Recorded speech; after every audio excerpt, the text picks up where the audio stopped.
Hi and welcome back. My vacation has started this day. Well, I actually have been on vacation for a few days now, and I finally started Xenosaga episode 1.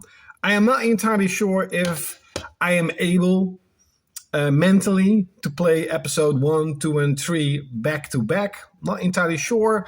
And it's also have become a little bit of a tradition, to me at least play one Tales of game in my vacation. Now, you may hear some annoying sounds. I apologize, but they are working at the apartment today. Well, today, a couple of weeks. So you're hearing construction, I guess. And I have to say, wow. I'm just saying, wow. I have never played a cinematic Japanese RPG. I have played, of course, cinematic games, cinematic open world games. Metal Gear Solid, you could definitely see as a cinematic game, but I've never seen or played a cinematic Japanese RPG. This is basically 70% watching videos, watching the story unfold, and like 30% actually playing the game. But in a good way, because the story is really interesting. There are so many questions, and of course they've done that on purpose because there are 3 games, and hopefully at the end of the third game, all the questions will be answered. But you're thinking, what is Gnosis? Why are they here? What has happened to Earth? So many questions. And what is Cosmos truly? Now, I am 20 hours into the game. I am level 20, and I just beat the boss. If you know, I beat the boss at the cathedral ship of the Gnosis. So that was pretty cool. I had to grind a little bit, though. I do find, at least in my play, how I play it, I have to grind to beat certain bosses. Some of these bosses are pretty difficult, but in a good way. Grinding isn't really a bad thing. I like the combat system quite a bit. It starts out as a really simple turn-based RPG where you can do, basically combos and do ether damage, magic damage, ether damage, and just normal attacks. And some enemies are vulnerable to ether attacks, and some enemies are not. For some enemies, you gain extra points, and these points you can use to upgrade your character further. So when you level up, you get stat boost, etc. And you can also use points to upgrade, for example, HP, or get more ether power, or get more attack, or get more ether defense, or just get more defense, or get more agility. You know the drill with RPGs. What I really like about this battle system is that it does have a really cool system called the boost mode. So basically, when you attack and get attacked, your boost gauge will get up, and I think it can go up to 3 levels.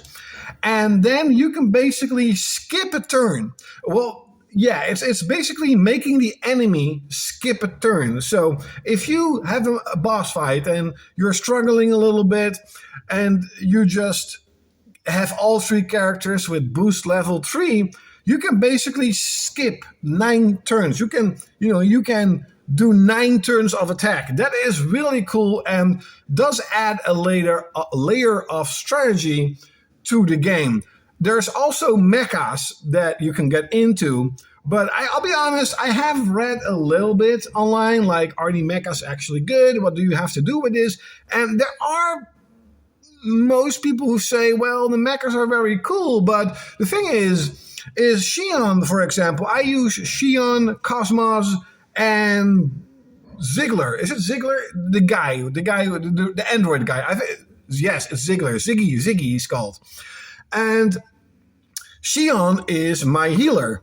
So Xion is also the only one, as of this point of the game, that can use a mecha. And when you go into the mecha, yeah, she becomes very powerful. She got a little bit more HP, but she cannot heal. And you cannot heal the mecha in the battle. So it's kind of useless to use her because my other characters will die and I need healing. It's strange. But I know you can transfer ether magic to other characters. I haven't done it yet, but you basically can transfer. I'm not entirely sure if that means that eventually, every character can use all kinds of healing items and stuff, and all the sort of like in Final Fantasy X, right, where eventually everybody is everyone, right?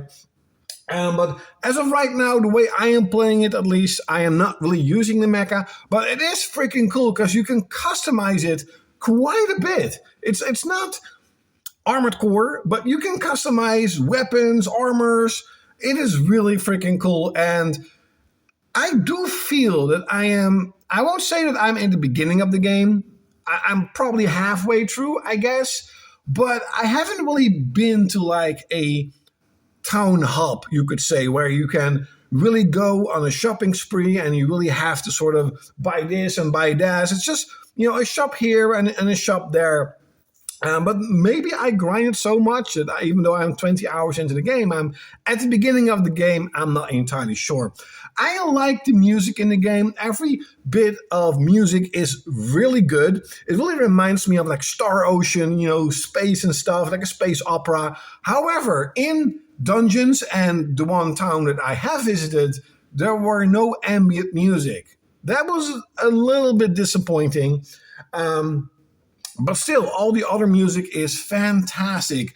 Now, the graphics are the one that is like, wow. So to me, Final Fantasy X is like the top of Japanese RPGs graphics on the PS2. At least I don't know any game that looks as freaking good as Final Fantasy X. Maybe you could say 12, maybe Grandia 3. But again, I haven't played all the RPGs on PS2. I just a little bit, right? Compared to how many are there on the console. But these, wow, it looks really good. For the time period, this would be an extremely good-looking game. I love the anime look. I know that in part 2, they have sort of changed the anime look, and then they have switched it back to the anime look in part 3. That was weird. That's kind of weird. That's what I've read. But it looks incredible. The art design is fantastic, especially Cosmos. Cosmos is so fucking cool. She looks cool. I always liked her design. Everybody wanted to get her, of course, in Xenoblade 2. I never could, though. I never played, really got Cosmos, but her design is freaking cool. And I love one of the early sections in the game where she has this triple minigun and just boom, boom, boom, boom, boom. That was I love that scene. That was freaking cool. And that's just the entire game. It looks cool. It sounds cool. It plays just like an RPG with a little bit of a boost mechanic to it. You have mechas that you can customize and get, and probably throughout the 3 games, it will get bigger and bigger, and they hopefully add more stuff. But I'm just saying I love Xenosaga at this very moment. If I would have played this game, and I cannot because the first one never came out in Europe, the second one did, and the third one never came out here in Europe. So if you were a fan of Xenosaga 2, you could never legally in Europe play the third one. These games are very expensive, extremely expensive. I have all 3, but the second and the third one are Japanese copies. I don't give a flying shit. They're original PS2 games. I don't give a shit if they're Japanese, right? So, do I have anything else to say? Not really. If you never played Xenosaga, if you love Star Ocean, if you love Phantasy Star, go check out Xenosaga. But be warned, it is a cinematic Japanese RPG.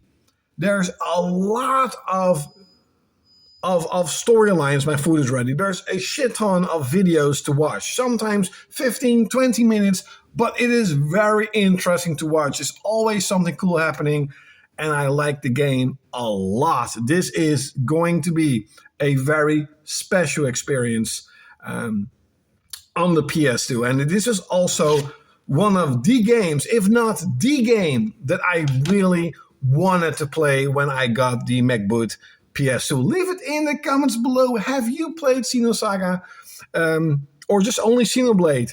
Leave it in the comments below. Like, share, comment, and subscribe. Like always, you will see me next time.